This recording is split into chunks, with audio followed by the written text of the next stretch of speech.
What a great turnout.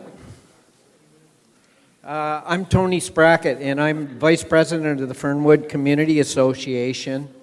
You have me at the mic today because our President, Lori Rubin, who's standing at the back, has bad vocal cords today due to a cold.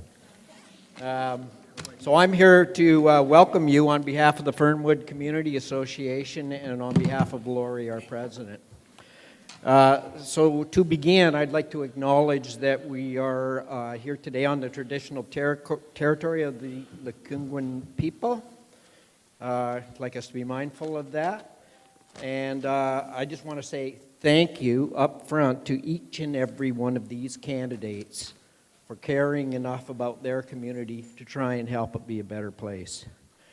Sometimes in the heat of the discourse, we forget that, and people get a little bit mean to these candidates, and I think they deserve a little love.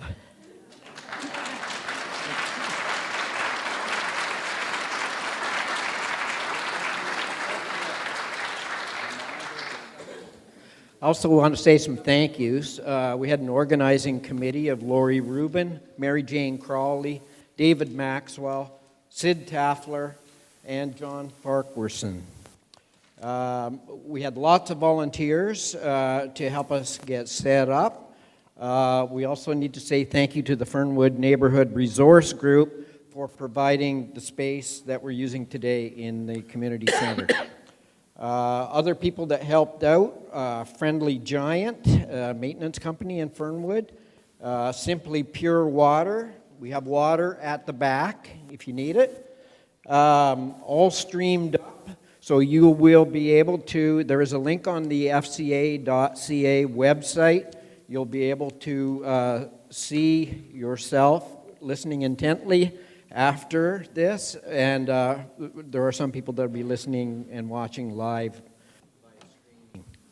The Eaves of Destruction had this space rented for this time right now. That's a roller skating group, and they were kind enough to defer to us for this use. Also, Pacific Audio Works for this. Washrooms. Who knows where the washrooms are? Do you? All right, down to the back door and to the right, if you need them. Cell phones need to be turned off. And I just want to give you one reminder that we have one more election event that's going to take place on Tuesday evening, and that's for the school board trustees. So we've done one for the council candidates. This is the Mayoral debate today. And then Tuesday we have the school board trustees. And that'll be at the Fernwood Community Association building at 1923 Fernwood Road. And it's going to be from 7 till 9 p.m. At the Paul Phillips Hall. So with that, I would like to introduce the moderator for tonight, and that's Sid Taffler of the Record. I hope you enjoyed the debate and that you all choose wisely. Thank you.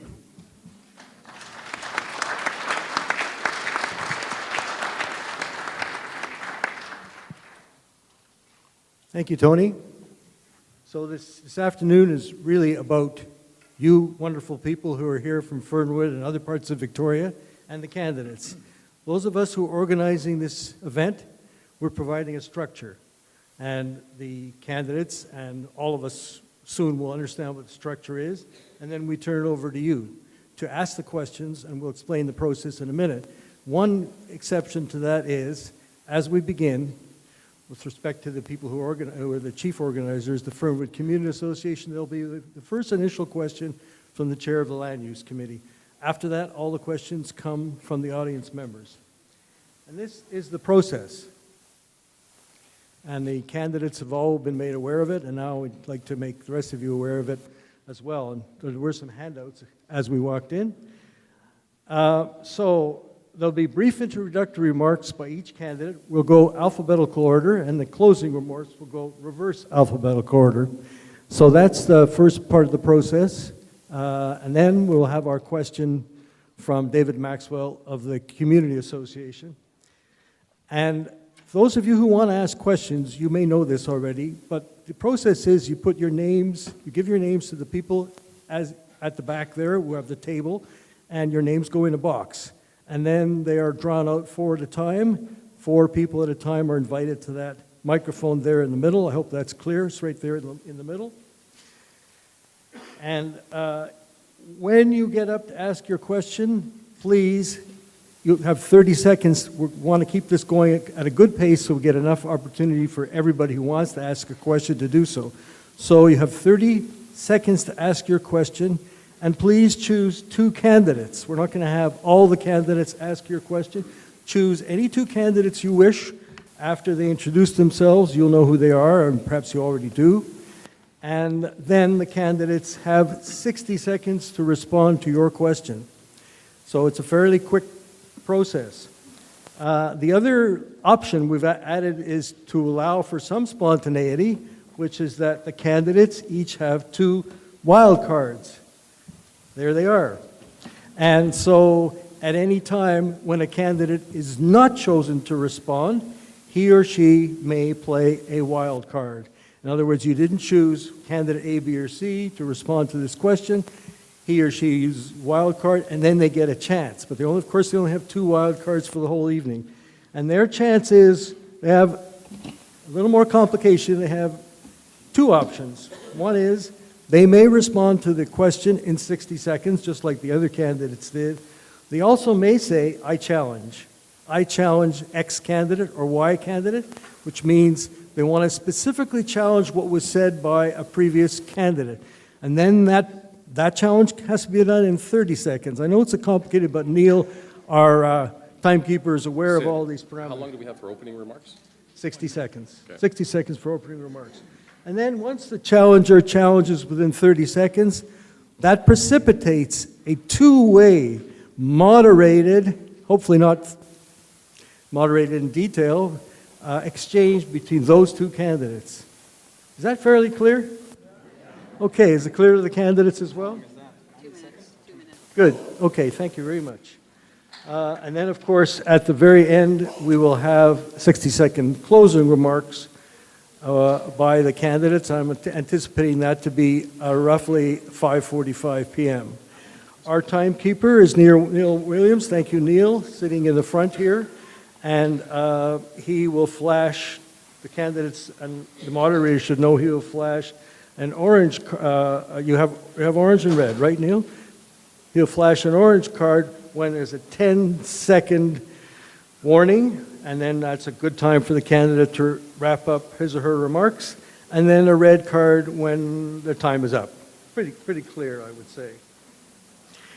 So at this time, I think it's appropriate for our candidates, and we are very grateful that they're here, and I agree with everything that Tony said about their sacrifice and how much we appreciate it. I'd like to also add that, of course, if you have your cell phones off, that would be good. And we all, especially me, but we all should be respectful and have a well functioning and productive debate. So I'm going to ask people not to hiss and boo, but also just in terms of time, think of this as a theater performance and only applaud at the end, because a lot of applause takes a lot of time, and we also know that some candidates have more supporters than others. So I'll request that of the audience as well. So we'll all respect each other, and we'll have an excellent debate with some excellent candidates. So are you ready, Neil? Okay, we're going to start our 60-second introductions with... You can stand or sit? Do you want us to stand? As you wish, yes. With Mike Gagan, please. Hi, my name's Mike Gagan, and I'm running for mayor of Victoria. First of all, I'd like to thank all of you for coming out today. This is an extremely important election. The reason I'm running in this election is because I see a city that I have lived and or worked in my entire adult life rapidly sleepwalking towards a future where it's going to be only for the very wealthy and the very poor. I want a Victoria where middle class and working class people can still have a home, where young people can still start families. And that's why I'm extremely proud that another candidate, Rob Duncan, who's a well-known housing and anti-poverty activist, has endorsed my campaign. I worked for 7 years at the BC legislature, including 4.5 years as a ministerial assistant in the Mike Harcourt government. I have a 22-year-old son, a 17-year-old daughter, and a 12-year-old daughter. And right now, none of them have a future in this city. Small business people can't find employees that are to work, and those employees can't find a place to live. As your next mayor, I will solve this problem. That's why I have the backing of the Vancouver Island construction trade unions and people like the mayor of Langford. Thank you. Thank you, Mike. And now, Stephen Hammond, please. Thanks. 1 year ago, yesterday, I was on CFAX, and I asked the question, do people want to change in their mayor and council? If I was alone, I had better things to do with my time. But I was not alone. The word got out, and we did a survey of more than 500 people, most of them agreeing that we needed a change. Our numbers grew, and all of our volunteers held community consultations in which we talked to people and then came up with the principles. After that, we went and found candidates to run for council. We've got Ms. Randy Joel, Gary Alberts, Stephen Andrew, and Andrew Reeve. And in this process, we have more than 100 volunteers who are doing fundraising, they're doing door-to-door canvassing with me, they are doing pamphlet drops and fundraising as well as election day prep. If you're looking for real change on October 20th, I encourage you to vote for the new council.ca team of candidates. My name is Stephen Hammond, and I'm running for Mayor of Victoria. Thank you, Stephen. Lisa Helps. Good afternoon, everyone. Thanks for coming today. I haven't been nervous before a debate as I have been today because this is my own neighborhood, and it's funny when you're on home territory, you get a little bit more nervous. When I took office 4 years ago, we had an unfinished bridge, an unstarted sewage project, a retail vacancy rate above 10%, no dedicated money to homelessness and housing, a transportation system stuck in the 20th century, no real leadership on climate change.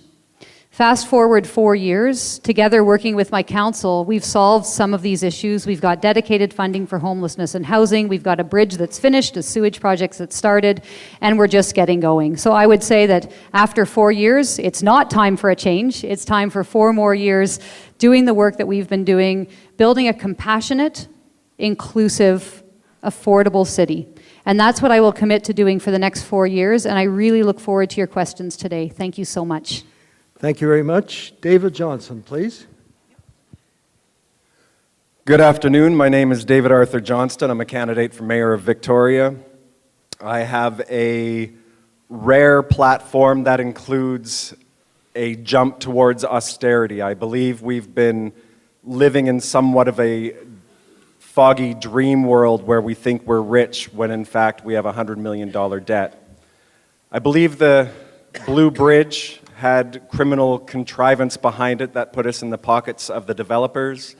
I believe that harm reduction is a dark scam to flood the streets with addicts. I believe tent cities are a viable option, but they cannot work while the streets are owned by darkness. Please check me out on Facebook.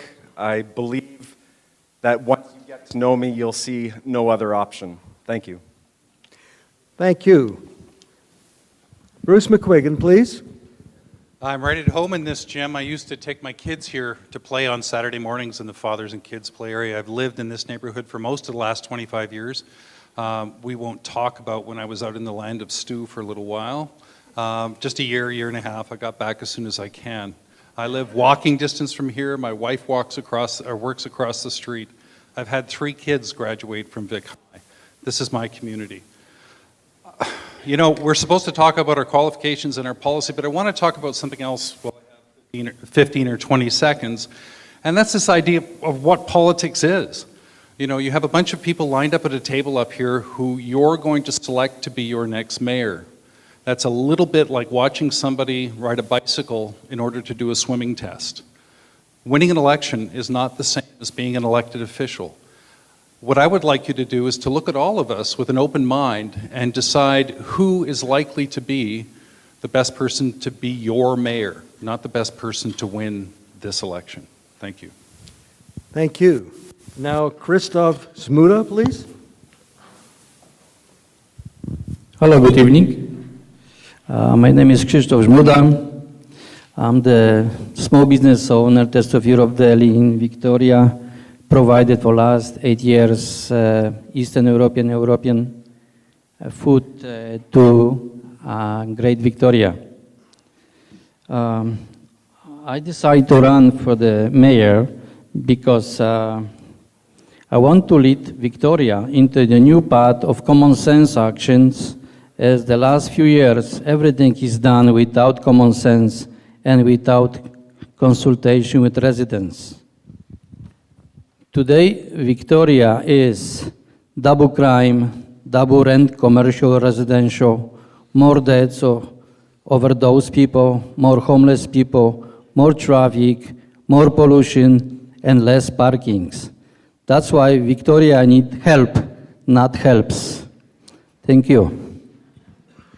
Thank you, Christoph. And so, we have one question to be asked by the Community Association. After that, it's up to the audience. I will call people up four at a time, randomly. So at this point, the first question goes to David Maxwell, Chair of the Land Use Committee of the FCA, and he will choose the two candidates to whom the question will be asked. Before I do that, though, I want to put a little plug in for the Land Use Committee. Anybody in Greater Victoria, or even from Saskatchewan for that matter, can join the Land Use Committee and attend our meetings. If you want to get on our mailing list so you know when the meetings are, you can pick up a piece of paper that looks like this at the back table. And that's especially important because on the 25th of October, we have an important informal meeting with a developer who will, if he's successful, build the tallest building ever built in Fernwood, and that's going to be 12 stories tall.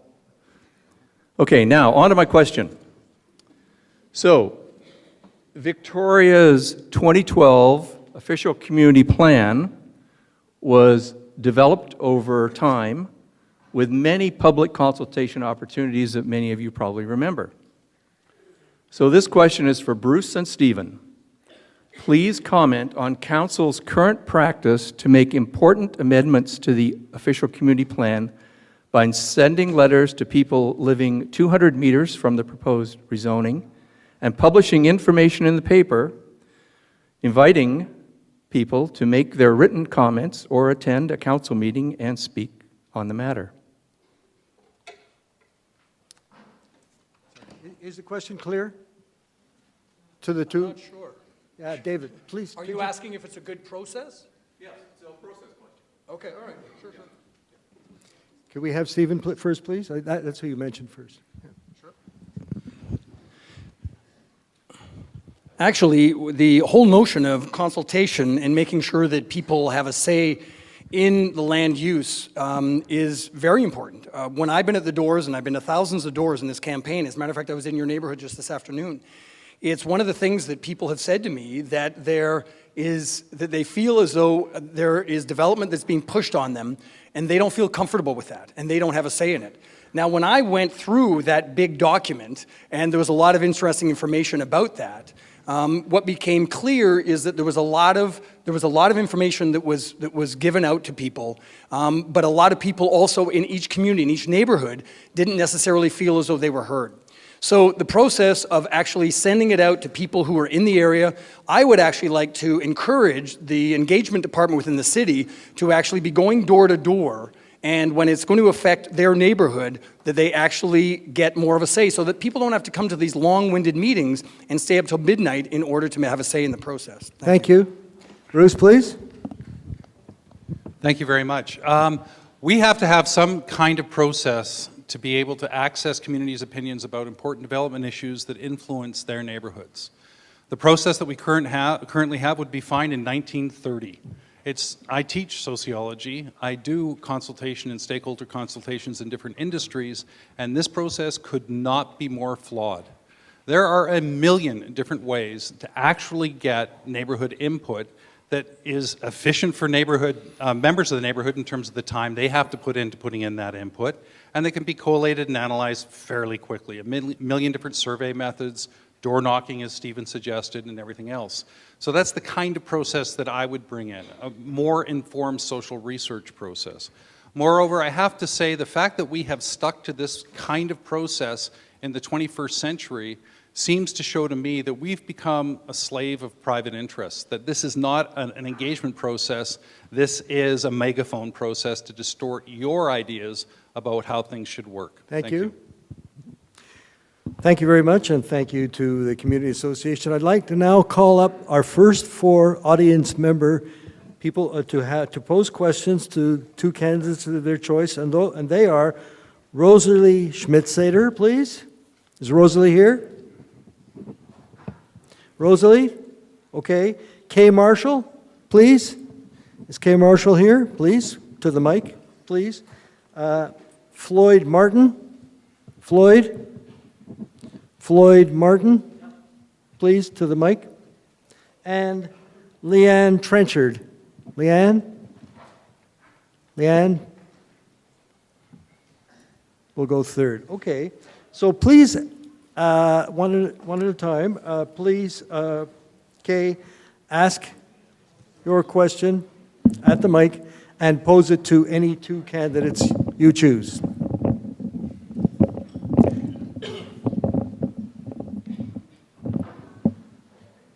My question is, in terms of development within neighborhoods in our city, how would you ensure that community members... Oh, start again. My question is, in terms of development within neighborhoods in our city, how would you ensure that community members and neighbors are consulted and are heard in that process? And how would you ensure that neighborhood plans are in place to guide development? And I would like Lisa to answer that, and Stephen.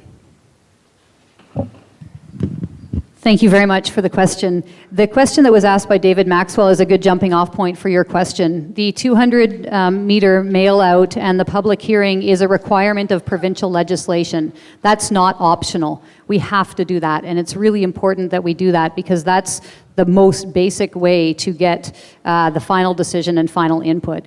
But there's a lot that we do before that. Working with the community and the Community Association Land Use Committee process is excellent. Often I'll be stopped in the grocery store and someone will say, hey, have you heard about this development that's coming? And I say, no, I haven't. Have you? And the community always says yes first. Before a developer is allowed to submit a proposal to City Hall, they have to go to the Community Association Land Use Committee. They have to get input from the committee. They're supposed to make changes. They don't always. But we get a record of every single Community Association Land Use Committee meeting when we get the proposal at City Hall. So I think the process can be tweaked for sure, but the CALUC process is really, really important, and I wouldn't want to see anything done with that. Thank you. This, again, just follows on the last question, and I appreciate how much it means to people.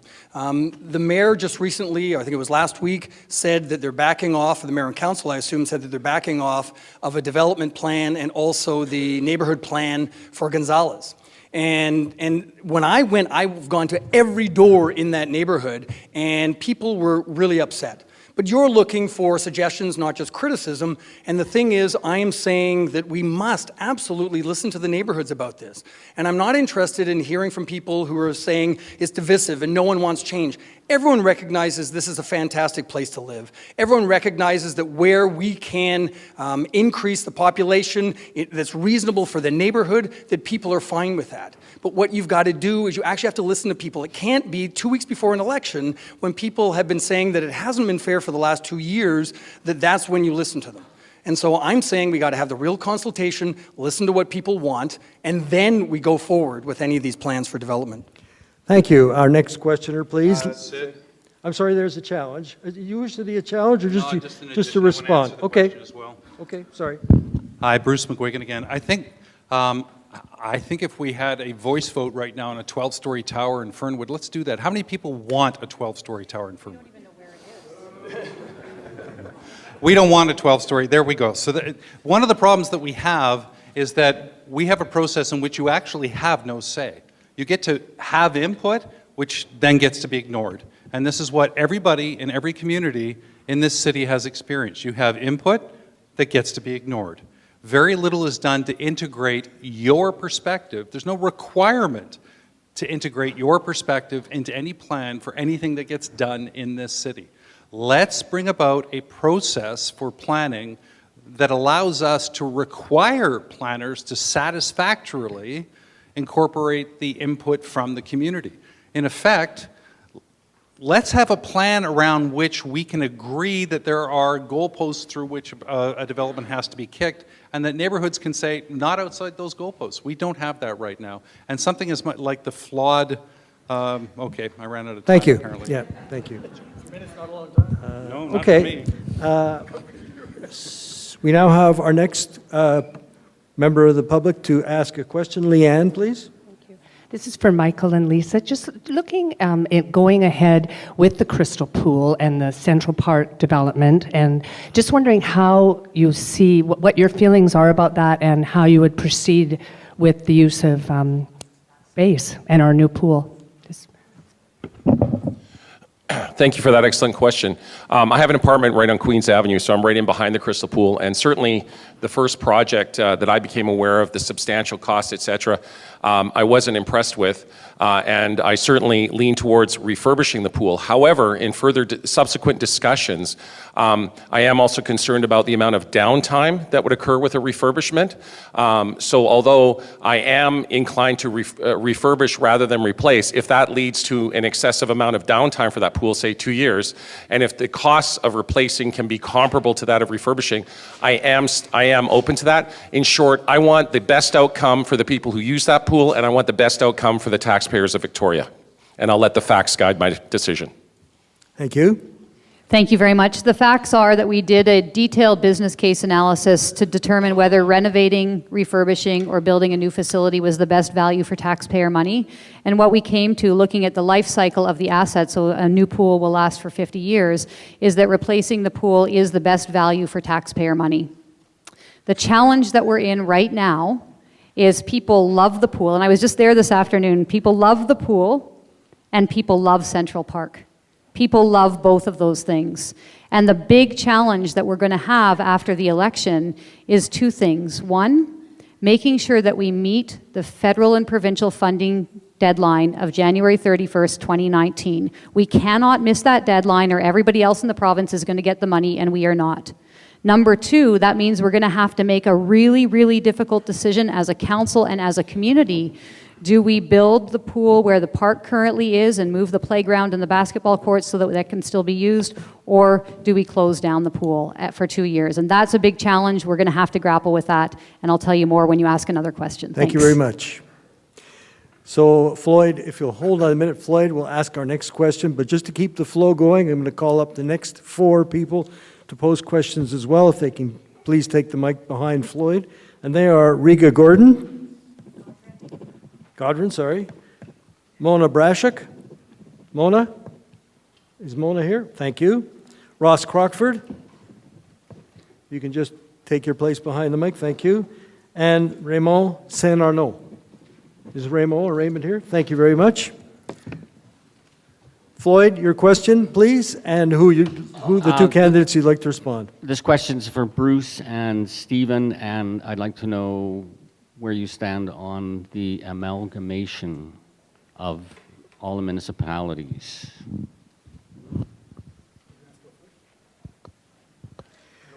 Usually in the order in which he requests. It's Bruce and then Stephen. Thank you very much for the question. I'm not ducking it. Well, first of all, yes to amalgamation. Second of all, the biggest issue that we have in amalgamation and legitimately reaching out to other municipalities to try and have some kind of integrated political structure to be a community together is that we're not a community together in Victoria. We're not an amalgamated city. How can we ask Saanich to join in? And people in Saanich are kind of dubious about it because they know how people in North Park or Fernwood or James Bay or any of the other communities in this city feel about what's been going on in terms of development in this city. We don't have a consensus in this city. Everybody I talk to is mad at City Hall. You know, we just had a land use process completely stopped because the neighborhood, Fairfield Gonzales, didn't like what was going on.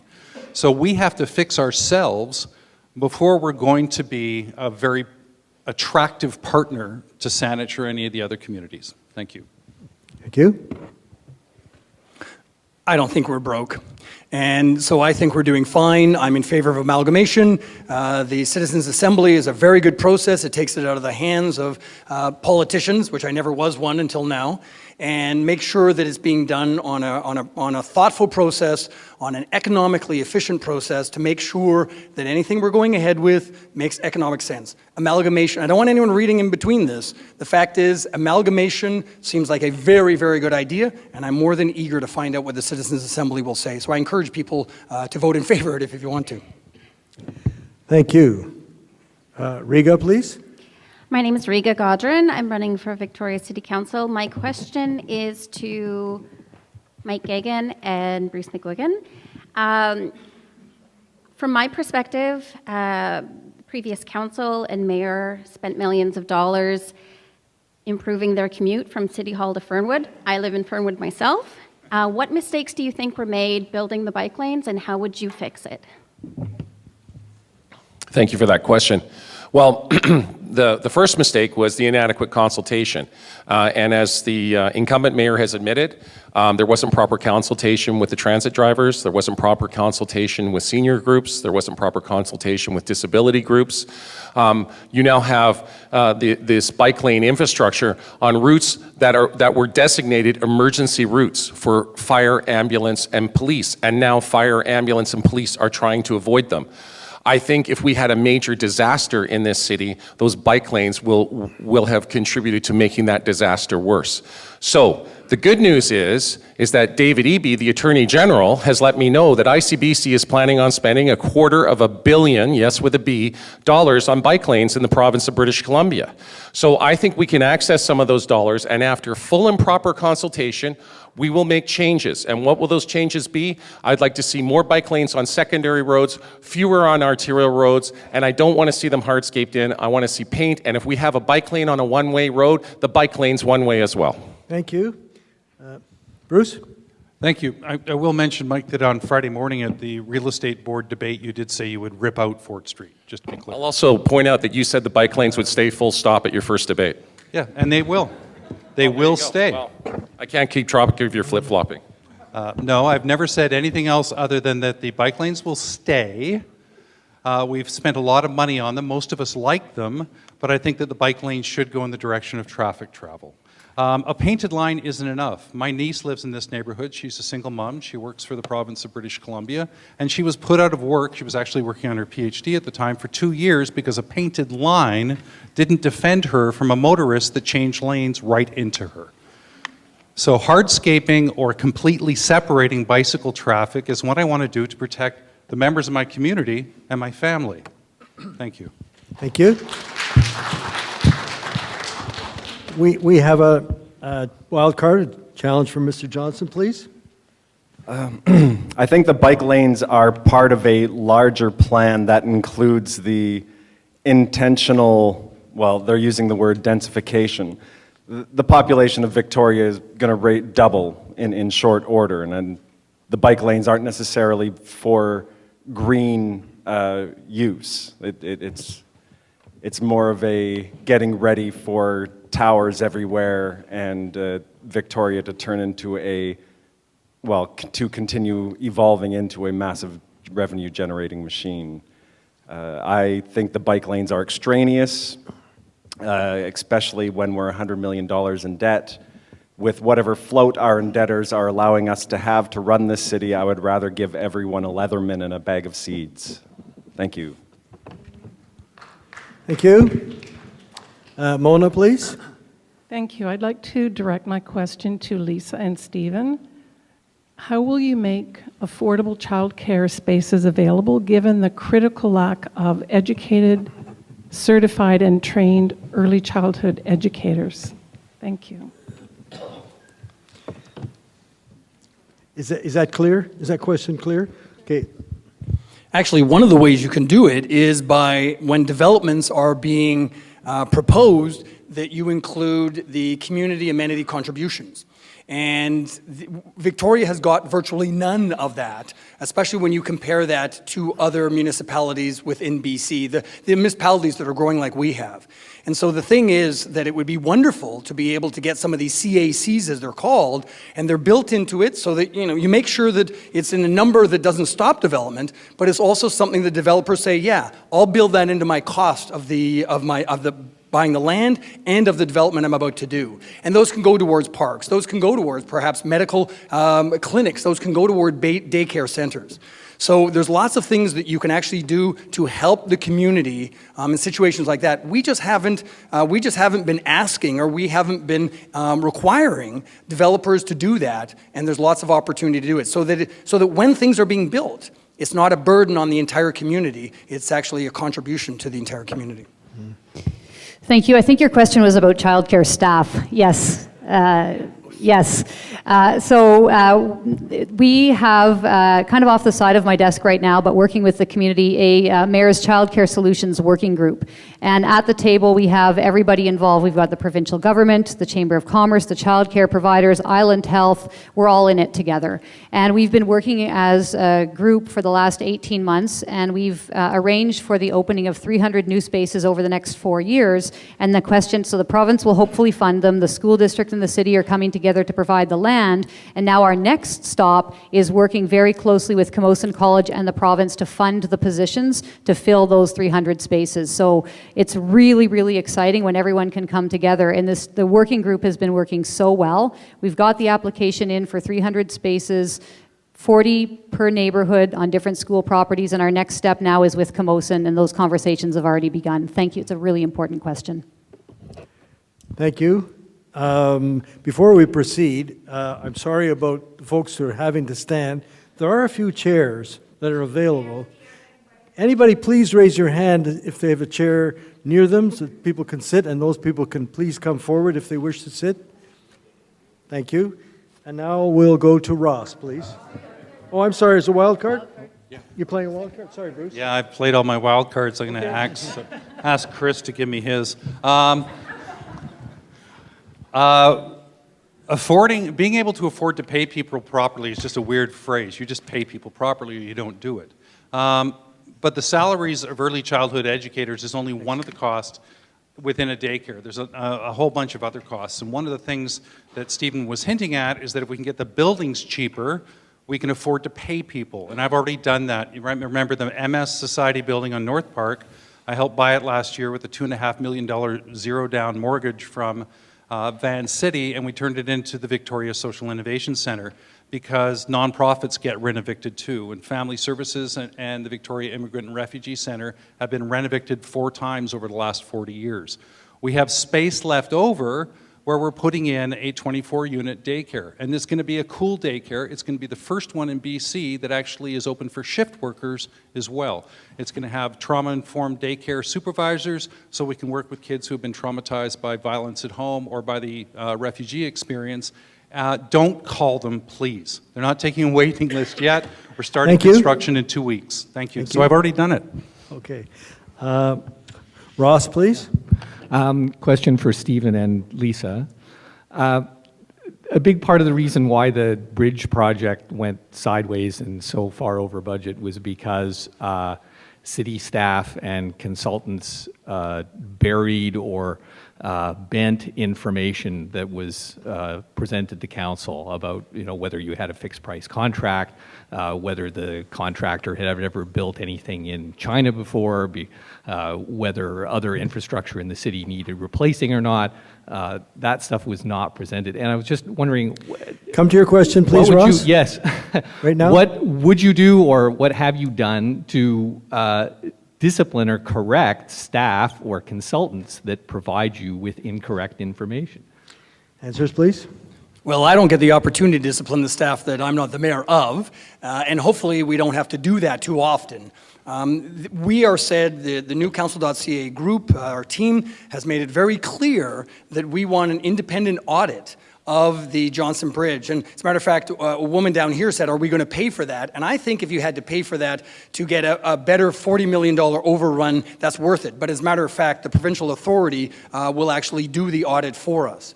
And so it becomes really important for us to learn our mistakes before we go ahead with the next large capital project, which is the Crystal Pool or any capital project. So if people are leading us astray, we don't want those same people to be making the same mistakes again. Anytime the work that I do is about communication. The work that I do is about holding people accountable. And on a daily basis, I'm consulting across this country to say, if something has gone wrong, you've got to make it very clear what you expect to be done, and then you got to hold people's feet to the fire. And I would expect to do that if I'm mayor, because we can't have this happening again. Thank you. Thank you. If you look around City Hall these days, you'll notice that there's nobody there still who worked on the bridge project. So let's let that stand.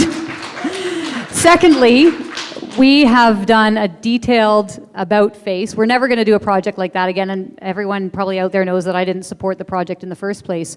We now have a capital estimates policy where we're doing a project. We get not one, but 2 third parties to evaluate it. And we have a project management framework, so we know whose project it is, who's in charge, what's the project charter, what's the budget. And I can tell you for sure that we're doing this well because everybody thinks the next big capital project we're working on is the Crystal Pool.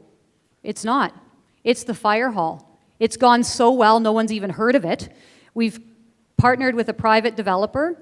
We've paid them $1 million down payment. When they finish the fire hall, they're going to give us the keys and we're going to pay them the remainder of the amount. The whole risk has been transferred to them, and that is a key lesson learned from the bridge. And the pool is the same thing. So thanks for the question, and yeah, we'll keep going forward. Thank you very much. And at this point, I'd like to call up the next 4 people who will ask questions after Raymond, and they are Darren Marr, Darren, and then Mary Duty Jones, Mary, and then Werner Schmitzeder. Is Werner here, please? Werner Schmitzeder, and then Avi Lambert, please. Avi, is Avi here to ask the next question, please? And now we go to Raymond. Your question and your 2 candidates, please. Thank you. Raymond St. Arno. I'm from the South Jubilee neighborhood. We've been a quiet little place until recently. Speak directly in the mic, please. We've been discovered by developers. We've also discovered that their interpretation of what they can build and our understanding of what they could build are substantially different. I understand the need for densification, but so far, the impression I'm getting is that somebody in the planning department sitting at desk. Could you come to your question? I'm sorry. Yeah, I'm coming. You have 5 seconds. Okay. There's a contradiction between what we have in our plans and what's happening in the OCP. And our plans are still embedded in the OCP. I think we would have a legal case to say our community plans should stand over these aspirational Is that a things question? that have been laid on us. Yes, and I Okay. addressed this to Steve and Bruce. Sorry, who were the 2? Steve and Bruce. Steve and Bruce. Steve. Is the question clear, Stephen? Well, although I didn't hear the one about daycare that well, my apologies. When I was in the Gonzales area, just as an example, people were saying to me that they're being forced to take, the plans from the city. And I said, I must be missing something because I thought that these neighborhood associations actually got to have a say in what's going on. And they said, no, we keep getting pushback from the city on this. And so that's why I was confused because I thought it doesn't make sense. When we set, what my desire is to do is to create certainty. The plans will be in place. And if you come to this city with the plans that meet those, that aren't bigger, that aren't more dense than what the community has allowed for, then you'll be able to go ahead. But if you go beyond that, then you're going to have to show that there is substantial, and I mean substantial, community support for this. So unfortunately, I'm not in there now, but what I would really like to do is make a positive change where people don't feel as though the city is forcing things on them for any of the development plans. Bruce? Thank you. Sid has an online magazine called The Record. It's, victoriarecord.com, Sid? And I've got an article on that about my feelings around greenwashing and densification and what it's doing to our neighborhoods. I think one of the problems is that there is a distinction between the OCP and zoning. OCP is a maybe, we could, we might, that developers kind of take as a wish list that they can and they will do. So that's a little bit of a problem. I don't think the OCP is actually an official community plan. It's kind of a developer's daydream for our geography. It's geo-pimping. It's not really a community plan because it doesn't involve the interests or the will of the people, the nature of communities, and what we want to do in our communities. And I find that a bit problematic. So I think, as I said earlier, we actually have to alter the process of approving alterations in communities to give, within certain goalposts, communities a veto. Those goalposts will have to be worked out when we look at it later. I'm not going to say there's going to be an absolute veto because there are some things that we have to deal with, but I think that's what we have to do. Thank you. Okay, we have a challenge from Lisa Helps or a response. It's correct? not a challenge. I just like to answer the question Okay. as well. Thank you. When we did the official community plan in 2012, there was substantial input from the community.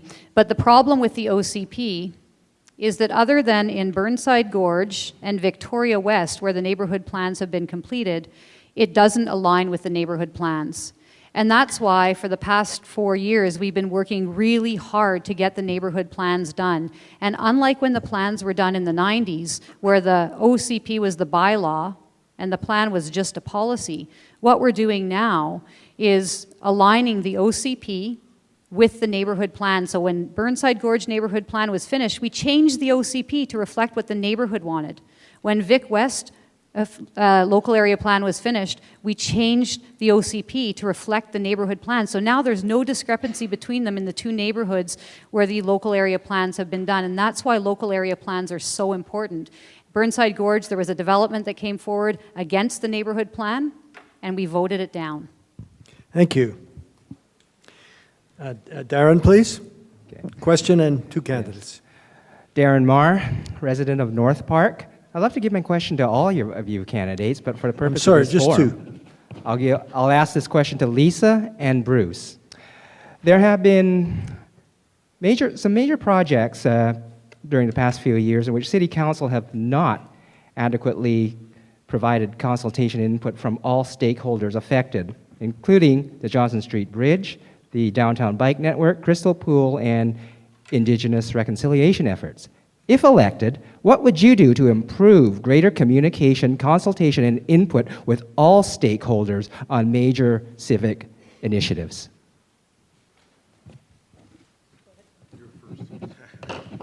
Thanks. I'm so glad for this question because there's this narrative out there that we're doing a terrible job at consultation. And I'd like to tell a different story. The story that I'd like to tell is that over the past 4 years, and this is a story based in facts, it's not imagination.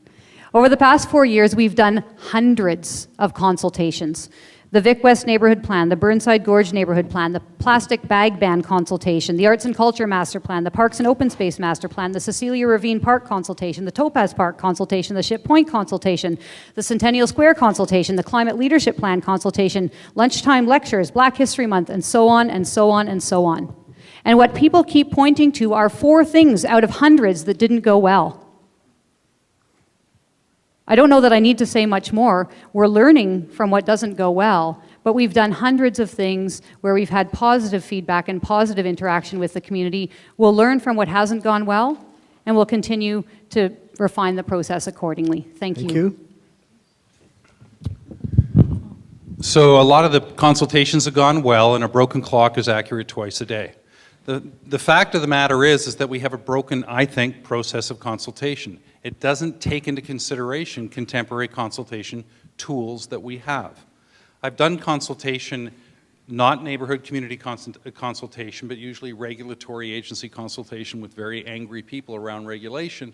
And one of the things that you have to do is actually go looking for the opinions or the perspectives of people who you know aren't going to agree with you. You actually have to reach out to those people because sometimes you're not going to bring them in.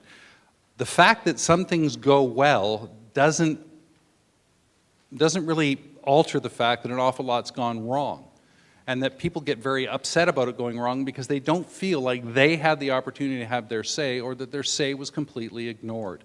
We can fix that with a much more professional, better planned process of consultation, not a consultation process that frankly looks like a megaphone from City Hall telling us what the city is going to look like. Thank you. Okay, we have a challenge from Christoph, please, or a response to a question, correct? Response? Yeah, this is the question for the Lisa Helps, of course, consultation. I have the question for you, audience. Did she fail and her councils to consult with you about anything in Victoria? Like, for example, make referendum about the removing statue from the City Hall of our first Prime Minister? Did she consult with you? None. That's why zero consultation. So move Victoria forward. You have to eliminate Lisa Helps and her council completely from City Hall and choose somebody who can listen and do the consultation with you. Thank you. Thank you, sir. Thank you. Sorry? No, that's true, please. We're not reacting, but a little bit of it will be tolerated, but we shouldn't really have much. Yeah. No, we should not have much of it. Yes, okay. Mary, please. Okay. Mary Judy Jones from Fairfield. My question is on climate change and environment and what I see is a very poor record in Victoria. The loss of trees continues unabated with every development, especially the bigger it gets. They take everything out. And secondly, we had a crisis with the Gonzales Hill, which is a reserve for Gary Oaks, and they're really getting cut all over the place. Could you form your question, please, Mary? Okay. The question, all right. The question is that since there was no help from City Hall, from the council, on the Gary Oak Reserve, then I'm asking Bruce and Stephen, what would they do, what measures could be done to prevent such loss of trees, and what would you do in a crisis? Thank you. Bruce and Stephen, please. Thank you for the question. And actually, I have to be honest and say that until I started running for mayor, I wasn't aware that this was an issue, but I have spoken to a lot of people in different communities about this. We do have a tree preservation bylaw in the city of Victoria, and the fines are really heavy if you do an unauthorized cut of a tree or do an unauthorized logging of a tree, cutting down of a tree, killing of a tree. But the process to actually get a permit is not really that difficult. And so we have a lot of developers getting their $200 permits to take down trees. We've just had this happen at the Truth Center. We've had this with a whole bunch of other developments where large parts of the urban forest have been destroyed and will literally take 50, 60, 70 years to replace those trees. So that's part of the problem, that we have to stop allowing developers to do that. We have to aggressively protect green space, and part of that we can do through zoning. Land zoned as open green space can continue to be zoned as open green space and not allow developers to turn it into condos. I know a lot of people want an increase in density, but you really can't have that both ways. I also had not given it a lot of thought other than when Jack and I moved close to the Truth Center, the former Truth Center, and then I actually went to some of the meetings where people were talking about the trees that were taken down. And that was a real surprise to me because I thought, why in a city as beautiful as Victoria, why, when so many people care about the environment, would you be taking down trees? And then there was a lot of people at the community meetings who were saying, but you're replacing them with very sort of shallow-rooted trees, and this was a concern. So it's something that as I've gone along in the various communities, people have said, look at that tree, that's down, look at that, that's going. And I realize there obviously needs to be more that is done in order to preserve the trees. I think that when you are going for a development, like has been done, and the mayor has approved 95% of the major developments in the last 4 years, that we have got to give more thought to what is happening with the trees and the environment around us. It's all part of the whole process. It can't just be ignored. Thank you. And now, no applause, please. No applause. And now we will call up 4 more people before Avi gets to ask his question, please. Is Anita Coleman here, please? Anita, please come forward. Jill Picard. Jill, please. If Jill is here, Jill Picard will go after Anita, and then we have Barrett Blackwood. Barrett will come next. Barrett, please step forward. Is he here? Barrett? And then we've got Zach Peters. Zach? Thank you very much. So, Avi? Great to see a full room here. This is a question framed in regards to attracting federal money or provincial money. Why do you think there is no stumping or debate for the CRD during the election cycle? And what will you do to increase public transparency at the CRD? As a sidebar, would we get more money with a stronger CRD? This message is for Lisa and Bruce. Stumping is the political process of debating, knocking on doors. So what's your question about this? Can you ask it again about the CRD? Sure. One question, please. One question. Okay. Why don't you think we have stumping or debates for the CRD? Lisa and Bruce. Meaning door knocking or canvassing of the community? The whole thing. Whole thing. And why aren't we getting more money? In Victoria, we do. So you'll notice that councillors who are running for Victoria Council also identify whether or not they're running for the CRD. And then when you go and vote tomorrow or Saturday, you'll get to vote for the councillors, but also you'll get to vote for the CRD directors. So in Victoria, there is an opportunity to have those debates during the election. I think actually in this past term, more than ever before, we've attracted significant amounts of federal funding through our cooperation at the Capital Regional District. So I brought a motion to the CRD table with my councillor colleague Izett and Loveday to ask the CRD to borrow up to $30 million to fund new affordable housing, particularly for people who are homeless. And through the CRD, we got everyone to say yes, even Langford and Colwood and Souk. And then because we were working together well as a CRD, the province put in another $30 million, and the federal government put in $30 million. So we have $90 million dedicated to homelessness and housing because we're working together well at the CRD on that issue. Thank you. Bruce? I think one of the things that Avi might be getting at is that there's an awful lot of policy set regionally by the CRD that's not the subject of actual open political debate. That we're not engaging in a process where people who are running for the CRD are actually going out and telling us what they're going to do or represent as people who are running for the CRD. One of the issues, of course, that's really obvious for this community and the 13 community, or all of the 13 communities in the capital region, is that we have to have a better transportation plan. We have to have a transportation system that integrates these communities, and that perhaps if you're running to be a CRD member, that maybe we should be talking about the kinds of things you will represent as a member of the CRD.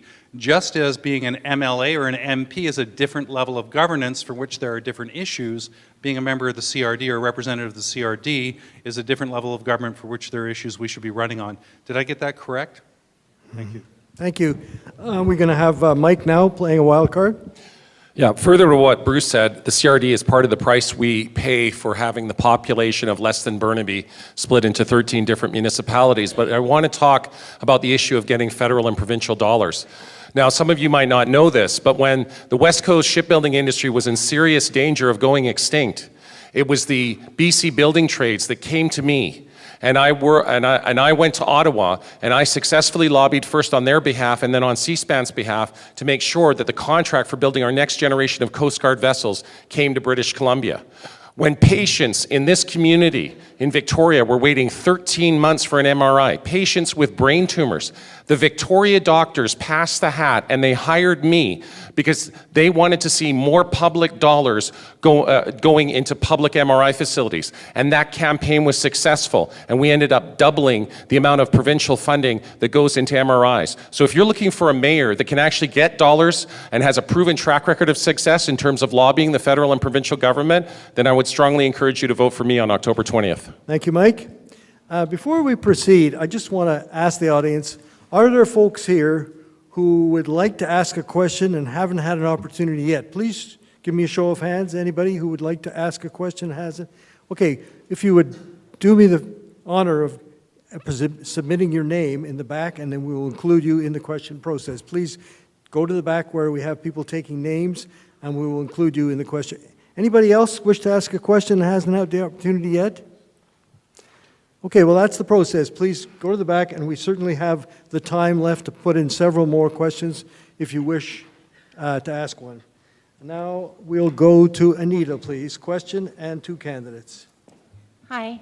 Over the last few years, there's been a lot of construction of million-dollar condos. How is this providing affordable housing for Victorians that live and work here? This question is for Lisa Helps. Oh, and Bruce. Great. Thank you very much. For 30 years in Victoria, there was no new rental housing built. 0. And so when we see cranes out there, we think those are all million-dollar condos. But in fact, what we've seen over the last 4 years is over 1,000 new rental units under construction.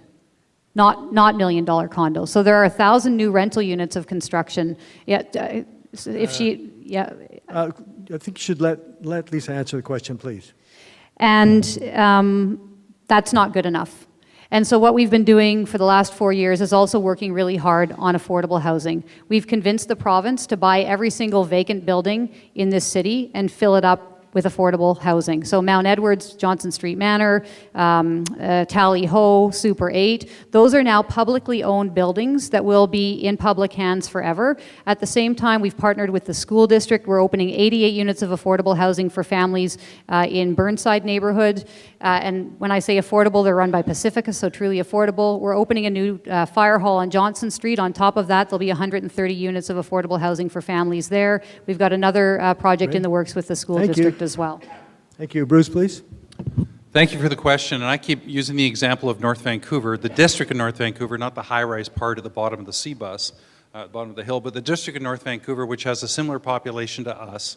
And with half of the built units that we've built over the last few years, they extracted $148 million in community benefits. If they had the same number of units that we've built, that would have been closer to 300 million. 48 million of that in North Vancouver is going for housing for regular people, housing that's income specific, affordable housing. The other 100 million is going for things like, well, bridges, pools, municipal infrastructure. So one of the ways to do this is to actually get community benefits from developers. Millionaires aren't going to just give it to you, take it from them. And the thing is that when I was working in Surrey with kids 33 years ago, Surrey was doing that. People of Victoria were 3 decades behind Surrey. Surrey. Thank you. And now Stephen will play a wild card. I was out, one of our volunteers who's out canvassing with me this afternoon in your neighborhood is actually chair of a nonprofit organization that builds affordable housing. And one of the things is that it was just last week or the week before where the Victoria the Victoria staff said, we want you to spend $1 million on the affordable housing grants that the city gives. Right now, the city gives $250,000. And they give it in 10,000 to 30,000 increments to these associations. This is a great thing. I'm a guy that has to be I want to be very careful about not pledging things that we can't do. But when the city staff said, we need more of this, I'm on board with that. So I'm going to pledge that if I'm mayor, that I'm going to say we can come up with that other $750,000, perhaps not pay it in legal fees, and we'll have that money that will be available for affordable housing. That's a concrete thing that can be done, and I'm very much in favor of that. Thank you. Jill, please. My question is for Stephen and Michael. Do you plan to reduce speed limits to 30 kilometers on all neighborhood streets? And if so, how will it be enforced? Me first? Whoever. No, I do not plan on doing that. You have to have a reason for it. It can't just be that you were sitting around the kitchen table with some people and you decided that it was going to go down to 30 kilometers. And the reason for, and I know it's not, the mayor isn't talking about having that done everywhere.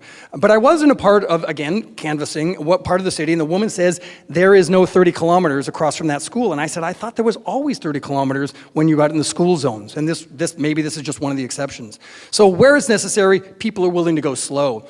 But the numbers that are estimated on how much it's going to cost just to put up the signage would be a little bit, I think, a little bit crazy when you consider that there's got to be a good, solid case for saying, are you going to change the speeds? Because apparently the people don't understand it as it is, and people will tend to just sort of go along without actually knowing what the speeds are going to be. So I'm saying you can't just make this kind of blanket decision. If there's important information that's coming our way that says you change the speeds, then I'll listen to that.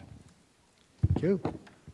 Thank you for the question. No, I'm not going to change the speed limits for the simple reason that changing the speed limit signs doesn't work. On those streets where they've lowered the speed limit from 50 to 40 kilometers an hour, the city's own reports show that average speed decreased only 2%. The fact is that the majority of drivers drive to road conditions. They don't drive to posted speed limits. There is a minority of people who do, and that's why it's very dangerous when you have a highway that's built for 110 or 120 kilometers an hour and you put a speed limit of 80 kilometers on it, because you'll have 15% of the population that will drive it at 80 kilometers an hour, and the other 85 will push it and go 20 or even 30 kilometers above the speed limit, because that's what the road and the conditions are built for. So I think the most effective way to calm traffic is having traffic calming measures. Obviously, in neighborhoods with narrow roads and constricted roadways, people are naturally going to drive slower. That is how you get slower speeds. When on major arterial roads, it is an exercise in futility to have speed limits slower than 50 kilometers an hour. Thank you. And now we've got Barrett and Chica. It looks like Chica's asleep. Is that okay? We can proceed? Okay, Barrett. Yeah, thank you. I'm born and raised here. I live at right at the end of the block here. So I see all the changes in this city, good and bad. And I just want to know what can be done to stop stigmatizing and vilifying my fellow citizens. Because I've attended all of the mayor debates, and I see these angry candidates separating and dividing us. They're calling us special interest groups if we're cyclists. Could you or make it a First question, Nations. please? Yeah, my question is, what can be done to stop vilifying and causing division amongst my fellow citizens? You know, I'm born and raised here. I see people move here all the time. I don't resent that. My grandmother suffered in residential schools, and I don't feel that she should have to tell her story over and over and over again. Could you choose two candidates to answer your question? Yeah, my question is for David Arthur Johnston and for our Mayor Lisa Helps. Thank you. David?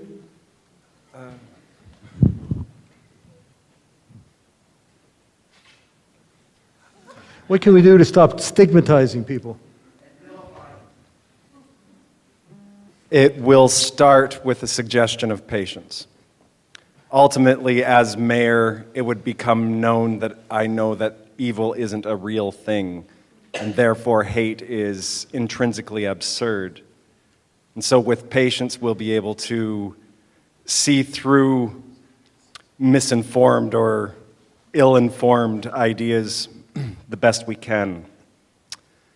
At the same time, average Joe might be carrying his own little complicities, and so it's important for each of us to analyze our own preconceptions about which way we think civilization is going. Thank you. Thank you. Lisa, please. Thank you. I think this is one of the most important questions that we're grappling with as a community right now. And the way that I think that we can do it to stop vilifying and name-calling and creating division is to listen to each other's perspectives and to each other's stories with a truly open heart. So every 2 weeks in my office at City Hall, I have a community drop-in, and people come in, everyone comes in, have a cup of tea, a cup of coffee, and I always say, what are the issues? And I ask people, they list the issues, they get to speak at them one at a time. One day, there was a woman who came in and she said, I'm really tired of all the homeless people sleeping in the park next to me. So we listened to her. The next guy on the list, he stood up and he said, I'm homeless and I'm sleeping in a park. And it was an amazing moment for each of them to tell their story and to have the community witness. And that's what we do. We build understanding, one story and one perspective at a time. Thank you. And now we'll have Zach Peters, please. Hi there. My question's for Stephen and for Mike. Just wondering how you might go about allocating funds for some of the major projects that need to be done in the city. Like I think you guys have both talked about trying to lower taxes. So just trying to like figure out how you might go about allocating those funds, be it from government or wherever. Who do you ask a question to, please? Sorry, Stephen and Michael. Thanks. Is that clear? I hope so, but correct me if I'm wrong. Our taxes have gone up. Since 2012, they've gone up more than double the rate of inflation. Now, the mayor says that that's better than the previous administrations, but I don't think that's satisfying for people, that the taxes have gone up way too much. Our group, the new council.ca group team has said that we will work towards making sure that the taxes don't go up more than the rate of inflation. And it's our desire that they can be less than that. But there's a lot of economic pressures on the city. There's a lot of things that people expect to be done. And so when you're allocating anything towards any of the budgets, just the normal operating budgets, then you prioritize things. Just like in our own home, what are the things that need to be done? What are the things that can be done? What are the things that make life enjoyable in our city? So it can't just be all dollars and cents about these kind of things. It's what are the important things? And then for the capital projects, you got to make sure that if you go to a referendum, that you've got to make sure that those capital projects meet the requirements for the city, that we're not wasting that money. Thank you for the question. Yes, our taxes have been doubling every 8 years. That's simply unsustainable. And in terms of accessing federal and provincial dollars, I've talked a little bit about my track record, the work that I did with C-SPAN, the work that I did to get public dollars for MRI facilities, but I've also done work in other parts of British Columbia. When the Round Lake Treatment Center, which is a treatment center that's run by First Nations, was in danger of having its funding cut off by the Interior Health Association, they hired me and I got those dollars restored. In terms of bringing dollars in from the federal and provincial government, yes, I have excellent connections to the provincial government and the federal government. I successfully lobbied along with Tim Raybald for the creation of the First Nations Finance Authority, which is actually modeled on the BC Municipal Finance Authority, so that the more sophisticated First Nations like Westbank can engage in the kind of capital projects that a municipality like Victoria can. So in terms of holding the line on taxes, we also have to make sure that we're getting our fair share of dollars for low income, mixed income, and co-op housing. That's very critical. Thank you. And at this point, we've got our next four speakers coming forward, please. Carmen McNamara, Nancy McGregor, Derry McDonnell, please come forth, and Jim Spensley. In that order, please. Carmen, Nancy, Derry, and Jim. Sorry, I wasn't on the list, but I was told to just hang out to ask a question, if that's okay. I think you should put your name on the list, sir. We'll do our very best to get you in. Please, I think we have time. I hope so. So Carmen, Nancy, Derry, and Jim. Thank you. My question is for Bruce McQuiggan and Stephen Hammond. It's actually changed a little since I first wrote it, so I'll try to get on with it. We are losing our mature tree canopy to disease, drought, and developers. For instance, at the Truth Center, a whole forest is coming down along Fort Street. And this is a mature forest. This is happening when climate change invites us to see our world with new eyes. Now, I want to know what you will do to protect and add to our low 18% tree canopy. And I also want to know what you will do to bring a First Nations approach to how we deal with many issues, and in particular, the land. Thank you. Thank you. One question, please. So perhaps the first one. Is that correct? Do you have your two candidates? I did say Bruce and Stephen. Sorry, thank you. Bruce and Stephen. I'm going to have to wave off on the First Nations approach because I'm not a First Nations person. So speaking for First Nations communities on their approach to dealing with these issues is not something I'm comfortable doing. On the other issue, I think one of the things that we've seen happen, all of us have seen happen who've lived in Victoria for any length of time, is these transitions that happen in our neighborhood, these new developments that happen. And although I'm frequently framed as anti-development and sometimes I actually feel that way, we can fit in some development without necessarily destroying open space, green space, and our forest canopy. We've talked about the Truth Center already, but this is happening on infill and development, gentle density projects in neighborhoods where trees are coming down and everything else.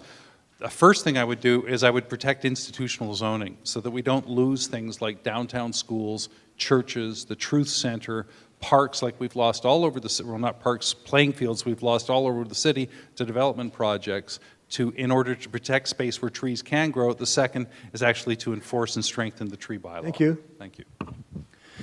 Because we talked about trees already, if you don't mind, I'm going to talk about climate change. And I know that the city, I know that the region really wants to make sure that we are having an impact on people getting out of their cars.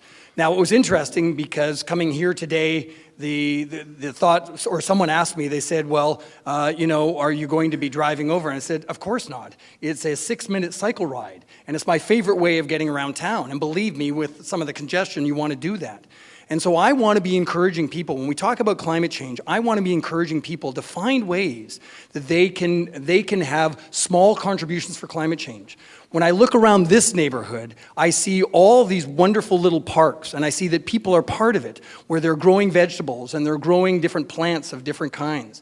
And there's all the big stuff about getting people out of their cars, but there's also small things that people can do, including making sure that we don't lose the tree canopy. But there's a lot of things that every one of us can do on a regular basis for climate change to help that out. Thank you very much. And I believe David would like to play his wild card, second wild card. Once mayor, one of the proposals I'll be drafting will be a new permaculture makeover for Victoria. I'll be enticing, well, ideally I would get 10,000 gardeners, but it will start off probably in the hundreds, and offer them free rent. And from there, I have many friends in that area, and the ingenuity is divine, essentially.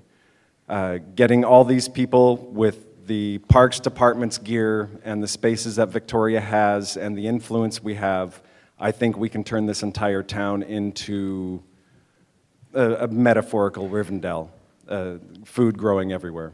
Thank you. Thank you very much. Can I use my wild card? Yes, another wild card. Lisa Thank Helps. you. I never want to give up an opportunity to talk about trees and climate change. One of the things that we announced this past week, my campaign, is to build on the success that we're already having in the city with tree appreciation days. So we do a couple per year. We get together with some people on a street and plant 10 or 12 trees.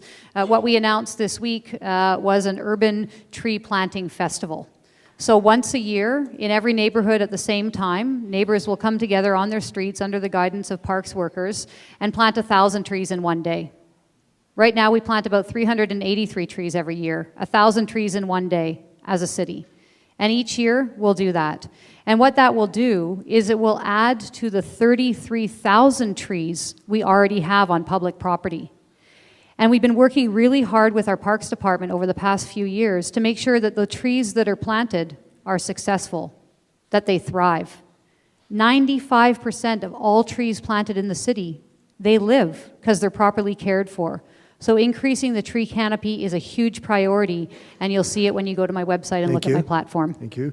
I'm just going to again mention there are seats that are not occupied for the people in the back. If you wish to stand, that's fine, but if you wish to sit... Several seats here. There are some seats available at the front, please. Okay. Derry, please. Your question? Excuse me. My question is for Mike and for Stephen. Gentlemen, 2 years ago, you appeared at a public hearing on the Mount Edward Court rezoning to provide housing for seniors people. And you both made very vociferous complaints and presentations to the city at the time, accusing them of everything from being insane for even considering it, and how you would consider it criminal negligence if they actually approved it. You, Mike, actually made a question, please. Made a prediction that a horrible event would happen if they went ahead for it. The question is, we're 2 years on, absolutely nothing has happened at Mount Edward Court, even it comes even close to the description you gave of it.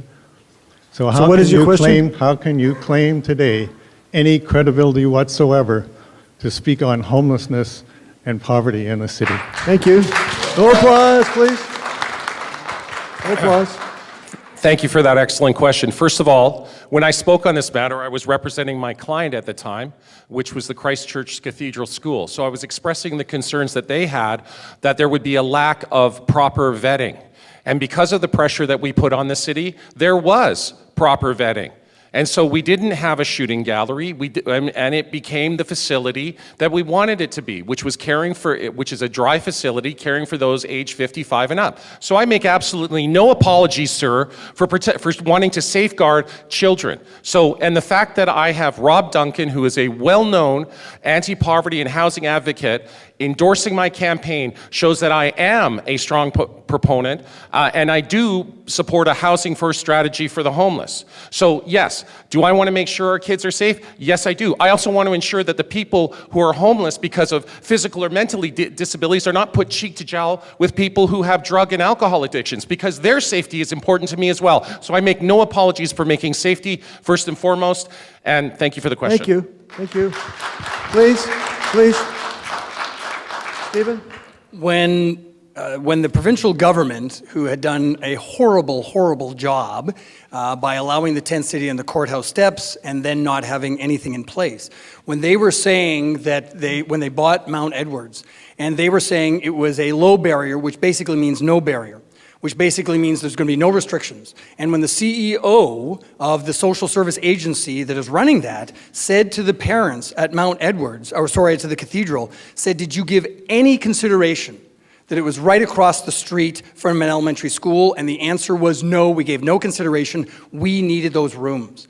So we got a lot of the change that happened because we actually were saying you can't be doing this. Now, it is my desire that the people that are in Mount Edwards are going to work out well. But the difficulty is that didn't come because of the kindness out of their hearts. It was because there was a lot of people who said, you cannot put all those people with so many problems right across the street from the school. Thank you. Okay, Jim Spenceley, please. First of all, thank you for those that went ahead of me and talked about trees and climate and the rest of it. My question deals with it similarly. I'm a pedestrian, and one of the things I've seen in this city is room for cars and room for bicycles, but no room for pedestrians, at least no increased room for pedestrians. And my question, I'll send it to Lisa and Mike, I guess I'd like to send it to everybody, is can we please have a pedestrian area that's devoted all to pedestrians, such as Government Street? Thank you very much. Thank you. Yes, you can. It's in my platform to open Government Street to pedestrians only in the summer months, in consultation with the Downtown Victoria Business Association, the businesses, and the residents. And in fact, because people like you have been calling for this forever, we decided this past summer, Margaret Lucas, who's not running again, took the lead and created a pedestrian-only Government Street on Sunday afternoons from 12 to 5 between Fort and Yates for August and September. And talk about not even taking a baby step, that's just kind of crawling in the right direction. But we did it. And if you were down there, you would have felt the city felt different. There were kids playing giant Scrabble in the middle of the street. There were kids hula hooping. There were parents who had gone into Murchie's, got a cup of coffee, were sitting there watching their kids. There were grandparents playing giant chess with their grandkids. It was amazing. So absolutely yes. Thank you. Yes, thank you for the question. I would absolutely like to see this a more pedestrian-friendly city. One of the ways I'd like to do that is make sure that at all intersections we have the equipment so that people who are visually impaired, they can hear the sound, so it lets them know when it's safe to walk. And in terms of Government Street, yes, there needs to be proper consultation with the stakeholders, especially the small business owners on that street. But certainly, I'm amenable to doing something like that for the summer months because I think it would also be a boon to tourism. And in terms of, I know there was a question earlier on amalgamation. One of the reasons I'd like to see us amalgamate with Saanich is I think the entrance to our city should be improved and that we should have elevated bike and walkways going across both the north end of Douglas and the north end of Blanchard. I think that would tremendously add not to the walkability and bikeability of our region. Thank you. And we have 4 more now. Please come to the mic. Sean Leitenberg, James Embler, James, Pam Grant, and then John O'Brien. And then that's it. 4 more. Okay. In that order, please. Sean. My name is Sean Leitenberg. I'm running for Victoria City Council. We have a real problem keeping doctors in this city, and I'd like to see something done about that. One suggestion I have is to reduce the commercial taxes that a doctor pays on his office so that we can incentivize more doctors to move into Victoria and less to leave their private practice. I've lost 2 doctors in the last 5 years. Luckily, I have friends. I've got another one, but I know tons of people who cannot find a doctor. So I'll ask Bruce and Lisa whether they would follow suit and agree that we've got to do more to incentivize doctors to stay in Victoria with the possibility of reduction in taxes. Sorry, Sean, I'm going to say I disagree. Doctors make an awful lot of money. They can afford to live here. Maybe they can't afford the same kind of house that they have, I don't know, in Smithers or Vernon when they're living here. But a doctor's salary is pretty good. It's a couple of $100,000 a year. And so they, you know, and that's when they're working 40 hours a week. I have a couple of friends who are doctors who haven't left here, who actually stayed here and have been in practice here for 20, 30 years, and they just recognize, well, you know, they might have to step down to an Audi from a BMW, and they might have to have a 2,500 square foot house instead of a 5,000 square foot house. But that's the price we all pay for living in Victoria, you know, and why should they pay less of a price when they're already making 6 figures whenever they want to? If we're going to actually subsidize housing for anybody, I want to subsidize it for everybody else, people earning below the median income, not the top 10% of income earners in the city. So I'm sorry, we're going to have to agree to disagree. Thank you. Thank you. The doctor shortage in our community is very serious. It's serious across the board. I was meeting the other day with some young folks in the tech sector, and they're trying to attract people here to work. And the question is, can I find a house and can I find a family doctor? And the family doctor is the thing that's made some people say, I can't take a job here. It's really starting to hamper our economy. It's starting to hamper our seniors. And so we do need to do something about it. I don't know that tax breaks are the exact thing to do, but I've been meeting with the Downtown Victoria Business Association, the Chamber of Commerce, some folks from Island Health to try and get our heads around this. And working together with the business community and with Island Health, we will find a solution. Goderich, Ontario has done some really interesting things in terms of attracting doctors. There was a great write-up in the Globe and Mail a couple of months ago, and I think we can look at what they've been doing. You know, doctors do make a lot of money, so I don't know that tax breaks are the thing, but doctors want easier way to group together and share a practice rather than having one-offs. That's something we've heard from Island Health. So we cannot ignore this, and I've already started working on it. Thank you. James Embler, please. James. Hello. As a senior that has recently moved to Victoria, I can tell you that it is a very difficult city to enter. And my question to you is, what portion of the city's affordability housing plan is directed to seniors on very limited income? My observation at the moment is that for the average senior who is on CPP and OAS, they're probably looking at spending anywhere from 60 to 75% of their income on rent. Did you mention which candidates you'd like? Oh, Lisa helps, and Bruce, please. Thank you. Thank you.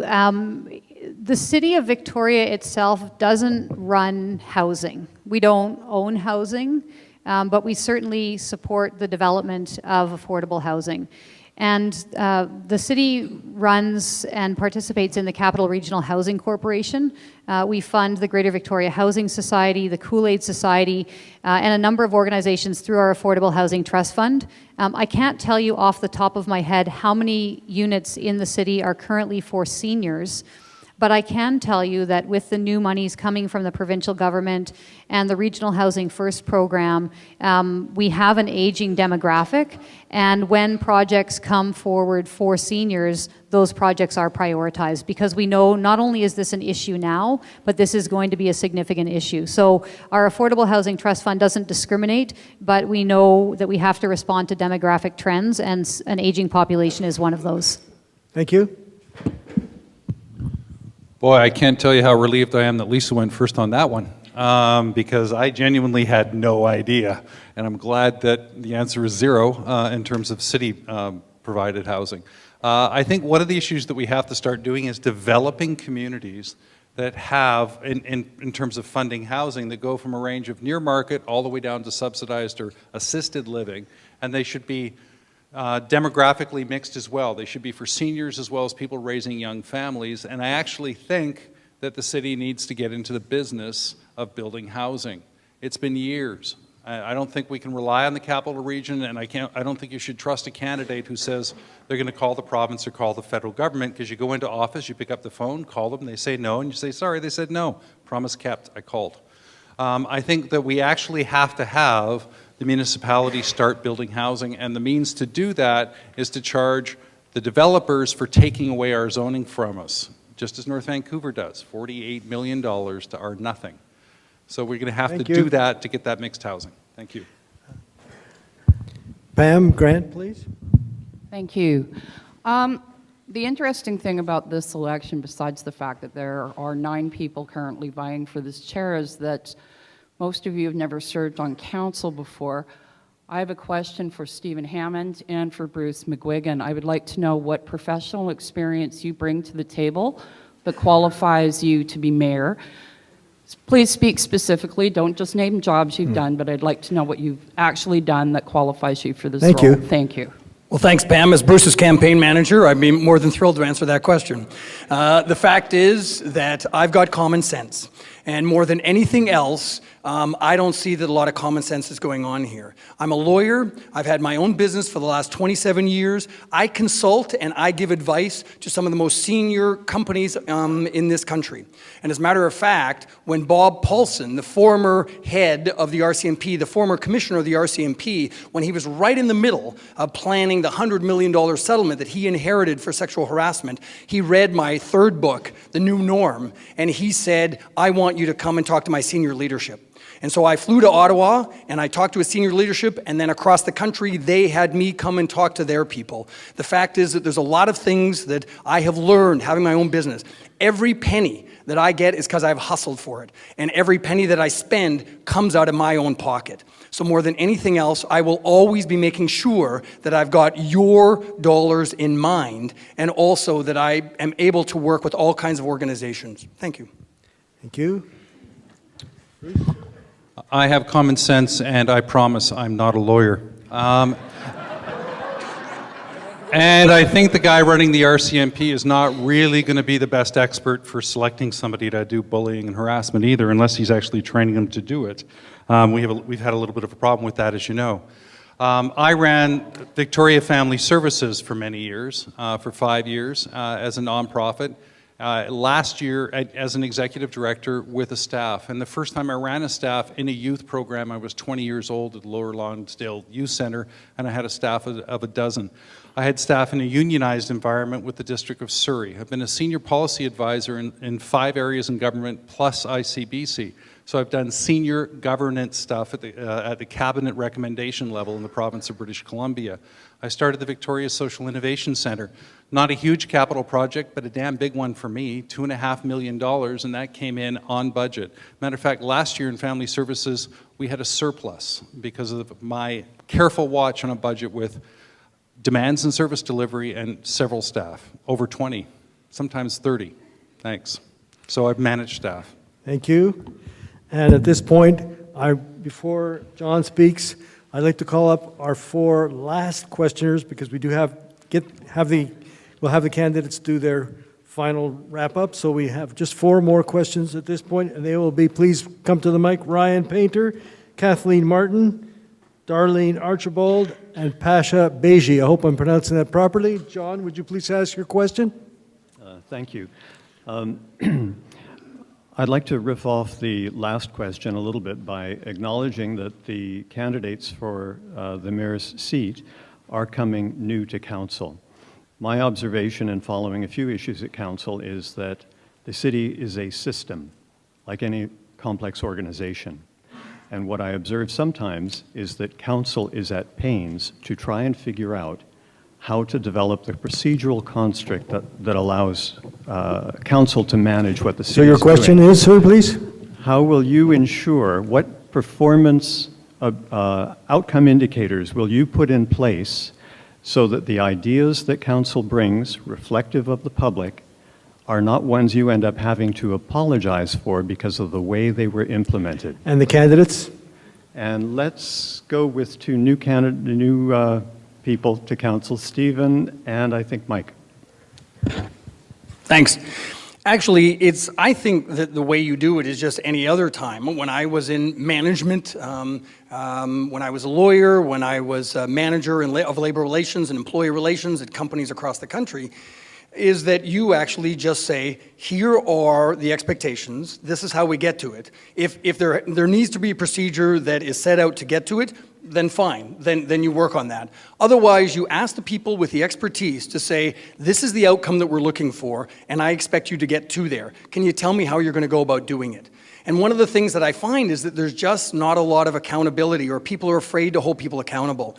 And my job, a good portion of my job, is telling people when someone has gone astray, what you have to do is set out the expectations, and then you hold them accountable. And as long as they're doing that, then you're fine. If they don't, then you say, okay, this is where we have strayed from the path, and this is where I expect you to do this. And if they don't do it, then of course you got to go back to square one, or then there's got to be some accountability in there. Thank you. Michael? Thank you for the question.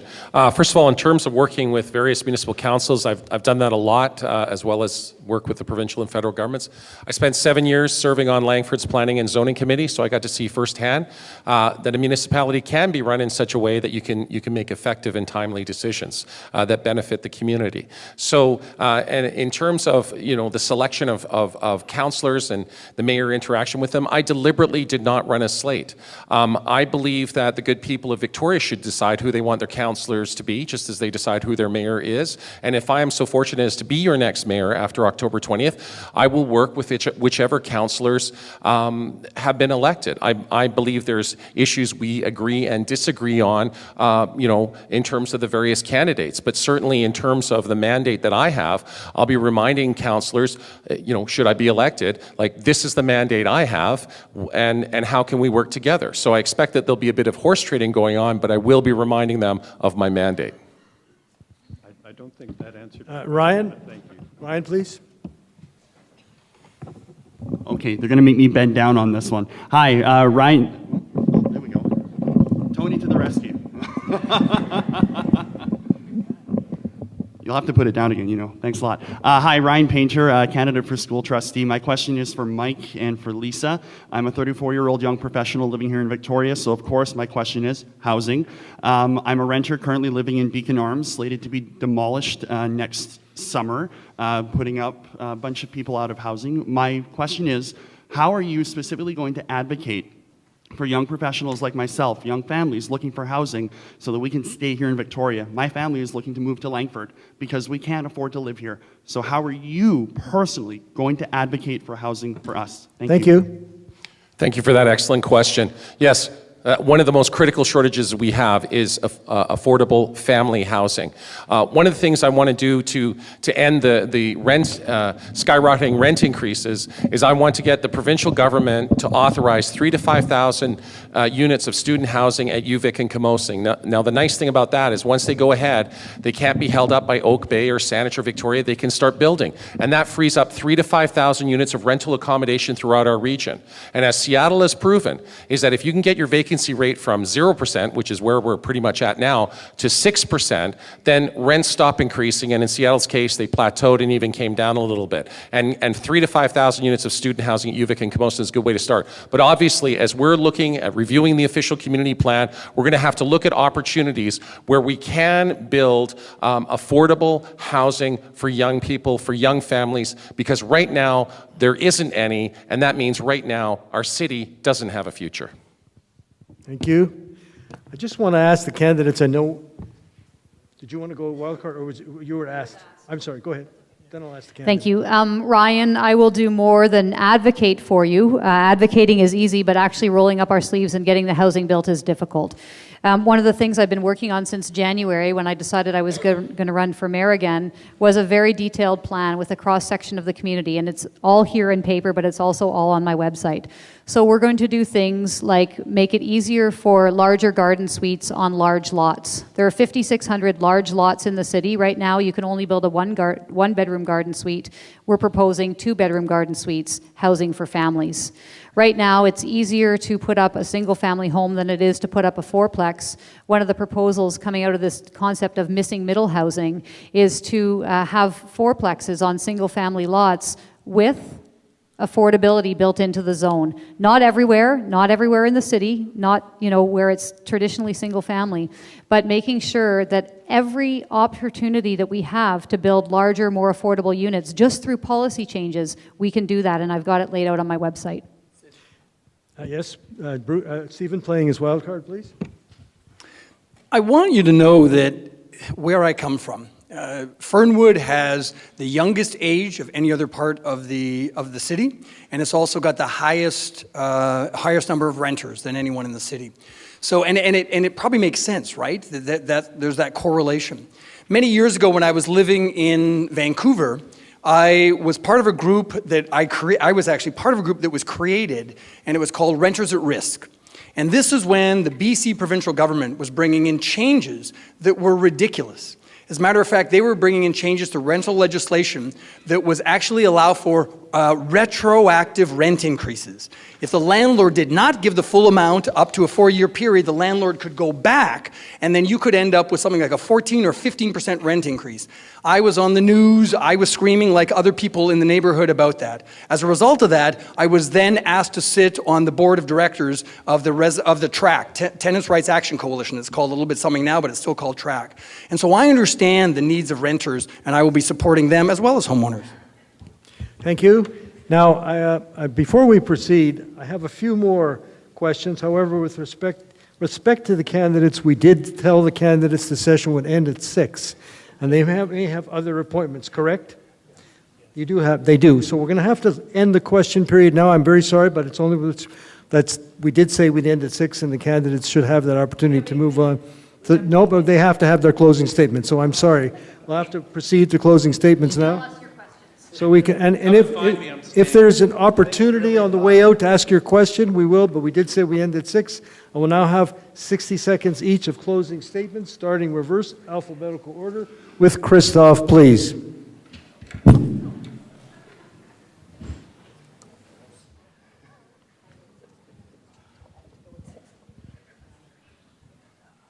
Hello again. Just please remember, you are the taxpayers, and if I elected, you can tell me what to do, and I will listen and work with you to solve all problems. Thank you. Thank you. Bruce, please. I've done a few of these debates. I am kind of new to politics. At the end of relationships, you frequently end up saying to someone, it's not really about you, it's about me. But this is the beginning of a relationship, so I'm going to say this is really about you, this isn't about me.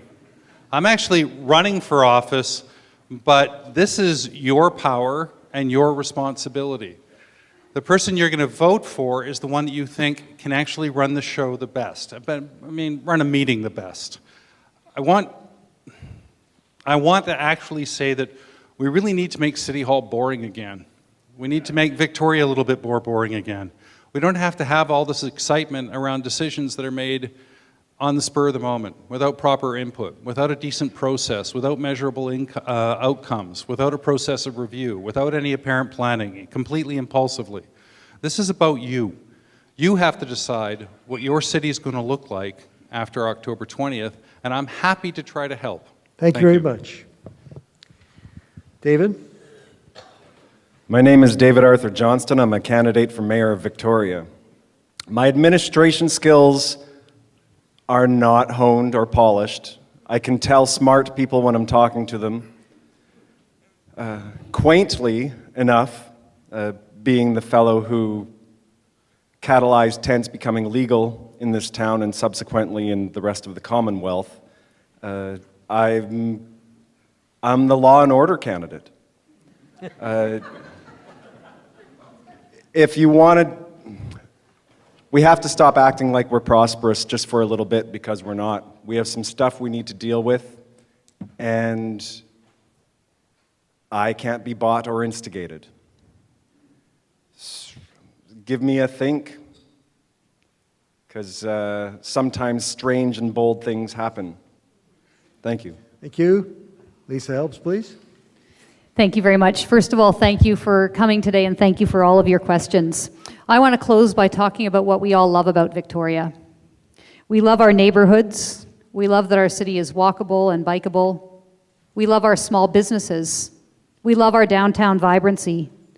We love that we're a small city with a big city arts and culture scene. And most of all, we love our sense of connection and belonging to each other and with this place. We have challenges facing us right now, and the biggest challenge facing us is how do we continue to grow and change and make sure that Victoria remains recognizable as this place that we all love.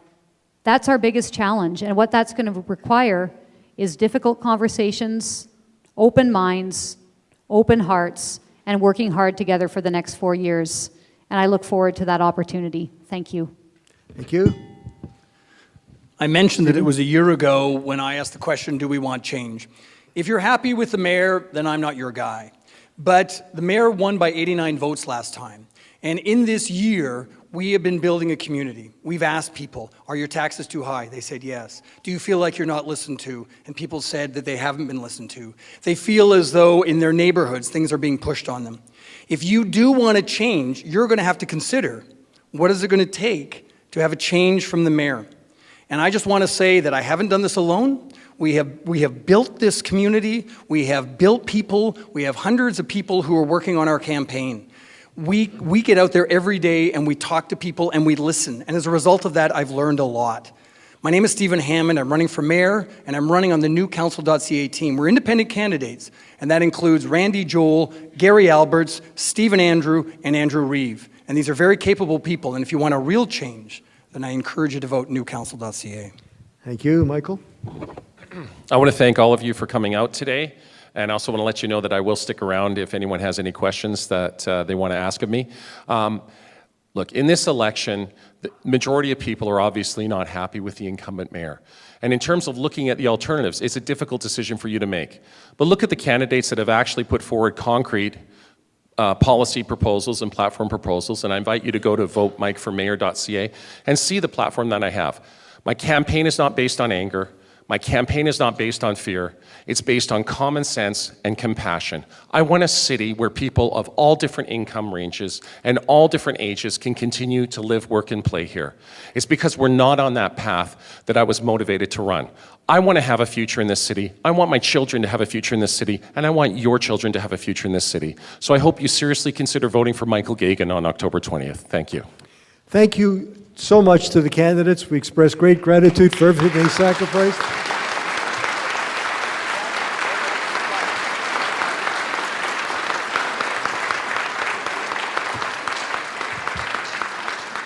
And also to all of you for being here and for your what I would consider to be very good questions. Thank you. Thanks to Sid Taffler. Great job, Sid.